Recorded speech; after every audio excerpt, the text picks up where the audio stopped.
तो अब देखिए इस पार्ट 2 में जो यह छठा प्रश्न है यह प्रश्न नंबर 3 के जैसा ही है और यह भी त्रिकोणमिति चैप्टर से ही लिया गया है। तो इस प्रश्न को भी हम दो प्रकार से कर सकते हैं, या तो सूत्र की सहायता से, जैसे यहाँ पर कोसेक, कोस और टेन दिया हुआ है तो इसको हमें साइन के पदों में लिखना होगा, जो कि प्रश्न नंबर 3 में यही किया गया था। तो अब इस प्रश्न को समकोण त्रिभुज की सहायता से भी हल करके देख लेते हैं। तो चूंकि हमारे पास साइन ए बराबर दिया हुआ है 4/5 और लाल बटा कका के अनुसार साइन बराबर क्या हो जाएगा, लंब बटे कर्ण।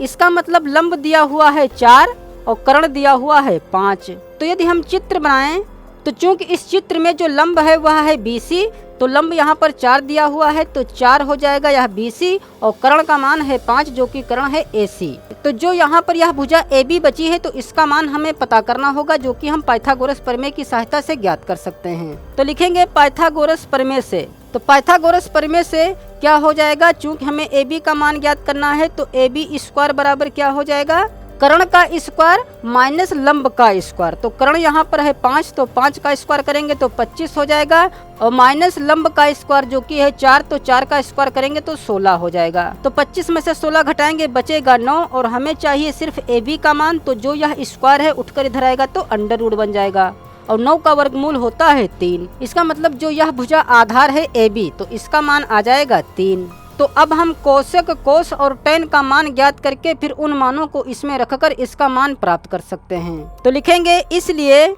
कोस A बराबर आधार बटे कर्ण, तो आधार है 3 और कर्ण है 5। तो कोस A का मान आ जाएगा 3/5 और हमें चाहिए टेन का मान, तो टेन बराबर क्या हो जाएगा, टेन बराबर होता है लंब बटे आधार। तो लंब है 4 और आधार है 3, तो यह हो जाएगा 4/3। और चूंकि हमें कोसेक A का भी मान पता होना चाहिए, तो चूंकि जो कोसेक होता है यह साइन का उल्टा होता है तो कोसेक का मान क्या हो जाएगा, 5/4। ठीक है, तो इसे भी नोट कर लें, कोसेक A बराबर 5/4 हो जाएगा। तो लिखेंगे इसलिए 3 cosec A minus 10A upon 2 cos A minus 4 10A। अब इसमें सबके मान रख दें तो क्या हो जाएगा, 3 इंटू कोसेक A का मान है 5/4 फिर माइनस 10A का मान है 4/3 अपान 2 कोस A का मान है 3/5 माइनस 4 इंटू 10A का मान है 4/3। तो क्या हो जाएगा, बराबर 5 तिया 15/4 माइनस 4/3 अपान 2 तिहाई 6/5 माइनस 4 चक्कू 16/3। तो अब इसे हल कर लें तो मेन बटे के ऊपर यहाँ पर 4 और 3 का जो एलसीएम होगा वह तो 12 हो जाएगा, तो इसकी क्रॉस मल्टीप्लाई कराएंगे तो 15 तिया 45 हो जाएगा माइनस 4 चक्कू 16 फिर अपान। इसी प्रकार मेन बटे के नीचे जो यहाँ पर 5 और 3 हर है तो इसका जो एलसीएम होगा वह हो जाएगा 5 तिहाई 15, तो इसकी भी क्रॉस मल्टीप्लाई कराएंगे तो 6 तिहाई 18 माइनस 16 पंचे 80। अब 45 में से हमें 16 घटाना होगा तो यह बचेगा 29/12 अपान, अब 18 में से हमें 80 घटाना होगा तो चूंकि यहाँ पर 80 बड़ा है और माइनस का है इसलिए माइनस का आएगा 62 और बटे में है 15। तो अब इस मेन बटे को गुणा बनाएंगे तो ऊपर की भिन्न जो है 29/12 वह तो सेम रहेगी और इस बटे को जब गुणा बनाएंगे तो 15 ऊपर चला जाएगा और माइनस का 62 नीचे हो जाएगा। अब 15 और 12 ये दोनों संख्याएं 3 से कट जाएंगी तो 3 पचे 15 3 चक्कू 12। तो अब हमें 29 और 5 की गुणा करानी होगी तो 29 पंचे 145 और बटे में 4 की गुणा हमें माइनस के 62 से करानी है तो हमें प्राप्त होगा 248। और चूंकि यहाँ पर माइनस है इसलिए माइनस नीचे रख दें या यहाँ पर ऊपर भी रख सकते हैं या बीच में रख सकते हैं। ठीक है, अतः जो इसका मान आएगा वह आएगा माइनस का 145/248, अतः यह हो जाएगा हमारा आंसर। अब 7वें प्रश्न में दिया हुआ है 2 की घात 2 और फिर इस 2 की घात x दी हुई है, फिर बराबर 16 की घात 2 और फिर इस घात 2 की घात दी हुई है 3x। तो हमें इस x का मान ज्ञात करना है। तो जैसा कि हम जानते हैं कि जब ऐसी स्थिति आती है तो हमें आधार को काटना पड़ता है, मतलब घातों की हमें तुलना करानी पड़ती है। तो घातों की तुलना जब कर पाएंगे जब हमारे पास आधार बराबर हो। तो यहाँ पर आधार 2 है जबकि यहाँ पर आधार 16 है। तो सबसे पहले तो जो यहाँ पर यह आधार 16 है इसको आधार 2 बना लें तो क्या हो जाएगा 2 की घात 2 और इसकी घात है x बराबर इस 16 को हम लिख सकते हैं 2 की घात 4 और हम जानते हैं कि जैसे यहाँ पर 16 लिखा हुआ है और इसकी घात यदि बाहर मान लेते हैं 3 है तो हम क्या लिखेंगे, 16 को हम लिख सकते हैं 2 की घात 4 और बाहर घात यहाँ पर ऑलरेडी 3 लगी हुई है। तो जब ऐसी स्थिति आती है तो क्या होता है, अंदर और बाहर वाली घात की गुणा हो जाती है। तो क्या हो जाएगा, 2 की घात 4 तियां 12। तो यहाँ पर देखिए, तो चूंकि 16 को तो लिख दिया गया 2 की घात 4 और बाहर घात हमारे पास है 2 और फिर इस 2 की भी घात है 3x। फिर अगले स्टेप में क्या हो जाएगा, 2 की घात 2 और इसकी घात x बराबर 2 की घात, जैसा कि हम जानते हैं कि अंदर और बाहर वाली घात की गुणा हो जाती है, ठीक है। तो अंदर घात है 4 और बाहर घात है 2, तो इन दोनों की गुणा हो जाएगी। तो यह हो जाएगा 4 गुणे 2 की घात 3x। देखिए यहाँ पर 4 दूनी 8 डायरेक्ट नहीं कर सकते हैं क्योंकि यहाँ पर इस 2 की घात दी हुई है 3x। अब देखिए हमारा आधार बराबर हो गया, 2 यहाँ पर भी है 2 यहाँ पर भी है, तो हम लिख सकते हैं कि घातों की तुलना करने पर, तो जब घातों की तुलना करेंगे तो इस 2 से यह 2 कट जाएगा, तो यहाँ पर हमारे पास सिर्फ घातें बचेंगी जो कि यहाँ पर है 2 और इस 2 की घात है x, तो इसको लिख सकते हैं 2 की घात x बराबर यहाँ पर बचेगा 4 गुणे 2 की घात 3x। अब पुनः देखिए हमारे पास आधार भी है घात भी है, इधर भी आधार है और घात है, इसका मतलब हमें फिर इस आधार को काटना पड़ेगा। तो यहाँ पर आधार 2 है तो यहाँ पर भी आधार 2 बना लें। तो जो यहाँ पर यह 4 है तो इस 4 को हम 2 की घात 2 लिख सकते हैं और फिर गुणे हमारे पास है 2 की घात 3x और इधर है 2 की घात x। तो क्या हो जाएगा, 2 की घात x बराबर, हम जानते हैं कि जब आधार बराबर होता है और गुणे में होता है तो उनकी घातों को जोड़ देते हैं। तो चूंकि यहाँ पर आधार 2 है और ये दोनों गुणे में हैं इसलिए इनकी घातों को जोड़ देंगे तो क्या हो जाएगा 2 + 3x। अब देखिए आधार हमारा बराबर हो गया, 2 इधर भी है 2 इधर भी है, तो घातों की तुलना करने पर इस 2 से यह 2 कट जाएगा तो हमारे पास इधर बचेगा x और बराबर इधर घात बचेगी 2 + 3x। अब x एक तरफ कर लें तो क्या हो जाएगा, x प्लस का 3x से इधर आएगा माइनस का 3x हो जाएगा, इधर बचेगा 2।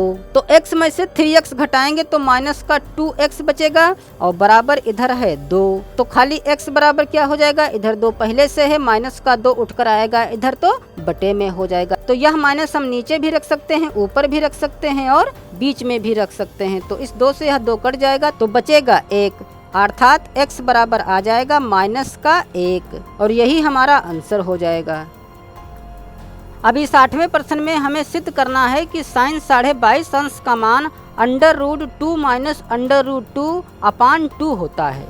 तो जैसा कि हम जानते हैं कि सिद्ध करने वाले प्रश्नों में हम लेफ्ट या राइट हैंड साइड लेते हैं। तो चूंकि हमें सिद्ध करना है कि साइन 22.5 अंश का मान इतना होता है, ठीक है, इसलिए लेफ्ट हैंड साइड ले लें जो कि है साइन 22.5 अंश। तो जो यहाँ पर यह 22.5 अंश है तो इसको हम क्या लिख सकते हैं, साइन 45/2 लिख सकते हैं, ठीक है, क्योंकि 45 का आधा करेंगे तो 22.5 हो जाएगा। और चूंकि जो साइन a/2 होता है वह बराबर होता है √1 माइनस कोस a अपान 2। तो चूंकि जो यहाँ पर यह साइन 45/2 है तो यह साइन a/2 के रूप का ही है जो कि a की जगह पर यहाँ पर 45 अंश है। तो इसमें हम यह वाला सूत्र लगाकर इतना प्राप्त कर सकते हैं। तो इसकी जगह पर हम लिख सकते हैं √1 माइनस कॉस a अपान 2। तो इस a की जगह पर हम लिखेंगे 45 अंश। तो इसकी जगह पर हमने इतना क्यों लिखा, तो ब्रैकेट में हम लिख सकते हैं चूंकि साइन a/2 बराबर √1 माइनस कोस a अपान 2। अब चूंकि हम कोस 45 अंश का मान जानते हैं जो कि होता है 1/√2, तो इस कोस 45 अंश की जगह पर हम यह मान रख देंगे और अपान में है 2 और सब पर है अंडर रूट। तो ऊपर वाला पहले हल कर लें तो √2 तो एलसीएम हो जाएगा क्योंकि इस 1 को हम 1/1 लिख सकते हैं। तो 1 और √2 का एलसीएम हो जाएगा √2।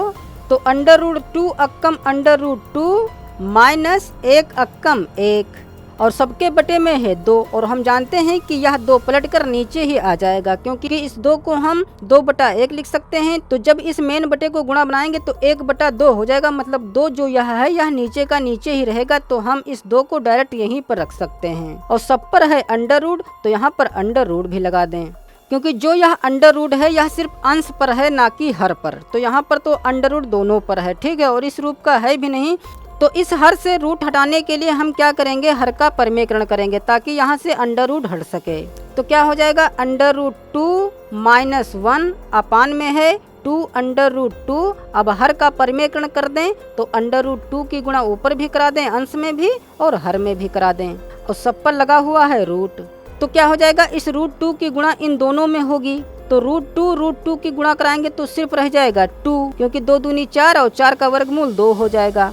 फिर माइनस रूट 2 1 जा रूट 2 अपान में हमें 2 अंडर रूट 2 और इंटू अंडर रूट 2 की गुणा करानी है। तो जब अंडर रूट 2 और अंडर रूट 2 की गुणा कराएंगे तो हमें 2 प्राप्त होगा, और 2 यहाँ पर ऑलरेडी है तो 2 दूनी हो जाएगा 4, और सब पर है अंडर रूट। तो चूंकि जो यह वर्गमूल है यह ऊपर भी है और नीचे भी है, तो जब 4 पर वर्गमूल चढ़ाएंगे तो यह तो रह जाएगा 2, क्योंकि 4 का वर्गमूल होता है 2, लेकिन 2 और अंडर रूट 2 का वर्गमूल पूर्ण संख्या में नहीं आएगा, इसलिए यह अंडर रूट इतने पर चढ़ा रहने दें। तो क्या हो जाएगा, under root 2 minus under root 2 और 4 का वर्गमूल रह जाएगा 2, तो इस पर से यह वर्गमूल हट जाएगा, तो बटे में हो जाएगा 2, और यही हमारा है दायां पक्ष, तो बराबर राइट हैंड साइड। अतः यह हो गया प्रूव्ड। तो अब इस नवे प्रश्न में हमें ज्ञात करना है कि 300 से 500 के बीच 7 के कितने प्राकृतिक अपवर्त्य संख्याएं हैं। मतलब 300 से 500 के बीच में कितनी संख्याएं हैं जो 7 से कट सकें।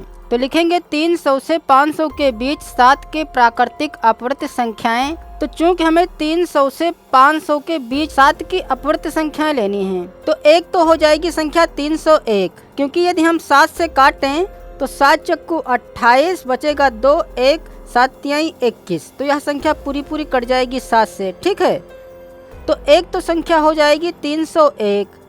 फिर अगली संख्या क्या हो जाएगी, इसमें 7 जोड़ दें तो अगली संख्या पता हो जाएगी, जो कि हो जाएगी 308। फिर 308 में 7 जोड़ेंगे तो 315। फिर इसी प्रकार 7 जोड़कर हम आगे की संख्या पता कर सकते हैं। ठीक है, फिर लास्ट की संख्या कितनी हो जाएगी, जो कि 500 से नीचे ही रहे। तो देखिए 500 तो हो नहीं पाएगी संख्या, क्योंकि 500 7 से तो कट नहीं पाएगी, क्योंकि 7 से 49 बचेगा 1, उतारेंगे 0, फिर 7 अक्कम 7 तो 3 बचेगा। तो जो यहाँ पर यह शेष बचा है 3, तो यदि 500 में से 3 घटा दें तो हमारे पास बचेगा 497। मतलब जो अंतिम संख्या होगी वह होगी 497, क्योंकि 497 जो है वह 7 से कट जाएगी, 7 से 49 और 7 अक्कम 7। तो जो लास्ट की संख्या है वह होगी 497। तो हमें यह पता करना है कि जो यहाँ पर ये संख्याएं लिखी हुई हैं तो ये कितनी संख्याएं हैं, क्योंकि अभी बीच में काफ़ी संख्याएं छूटी हुई हैं जिन्हें नहीं लिखा गया है। ठीक है, तो हमें सभी संख्याओं को पता करके बताना है कि 300 से 500 के बीच में कितनी 7 से कटने वाली प्राकृतिक संख्याएं हैं। तो चूंकि यह समांतर श्रेणी बन गई है, क्योंकि इनके बीच का जो अंतर है वह 7 का है, और इस बार हमारे पास अंतिम संख्या भी दी हुई है जो कि है 497, और अंतिम संख्या को L कहते हैं और इसको हम TN भी कहते हैं। तो यानी यहाँ पर क्या है, तो n जितनी भी ये संख्याएं हैं वही n है। तो जो यहाँ पर दिया हुआ है पहले तो वह नोट कर लें कि हमारे पास A है जो कि है 301, क्योंकि पहले पद को हम A से प्रदर्शित करते हैं, तो A हमारे पास 301 है, और जो इसका सार्वांतर D है वह है 7, क्योंकि 308 में से 301 घटाएंगे तो बचेगा 7। तो चूंकि हमारे पास अंतिम संख्या है जिसे हम L या TN कहते हैं, तो L बराबर सूत्र क्या होता है, L बराबर होता है A + n-1 D। तो L और TN एक ही बात होती है, तो लिखेंगे सूत्र L बराबर A + n-1 D से। तो अब इस सूत्र में सभी के मान रखकर हम यहाँ से n का मान प्राप्त कर सकते हैं। तो L का मान हमारे पास है 497 बराबर, यहाँ पर भी लिख दें कि L बराबर 497। फिर A का मान है 301 प्लस n-1 और D का मान है 7। तो 301 प्लस का है, इधर आएगा तो माइनस का हो जाएगा, तो यह हो जाएगा 497 माइनस 301 बराबर n-1 और इंटू 7। तो 497 में से 301 घटाएंगे तो बचेगा 6 9 1 196। तो 196 बराबर हो जाएगा n-1 इंटू 7। अब 7 जो यह गुणे में है इधर आएगा तो बटे में हो जाएगा। तो क्या हो जाएगा, n-1 गुणे 7 बराबर 196 है, और इस 7 को उठाकर जब इधर लाएंगे तो यह 7 बटे में हो जाएगा। अब 7 से इसे काट लें तो 7 कम 7, 7 दूनी 14, बचेगा 5, 7 56। तो n-1 बराबर हो जाएगा 28। तो खाली n बराबर क्या हो जाएगा 28 माइनस का 1 है प्लस का 1 हो जाएगा। तो n का मान आ गया 28 1 29। अतः 300 से 500 के बीच में जो 7 से संख्याएं कटने वाली हैं उन संख्याओं की संख्या है 29। अतः यही हो जाएगा हमारा आंसर। अब शेष प्रश्नों को अगले वीडियो में हल करेंगे।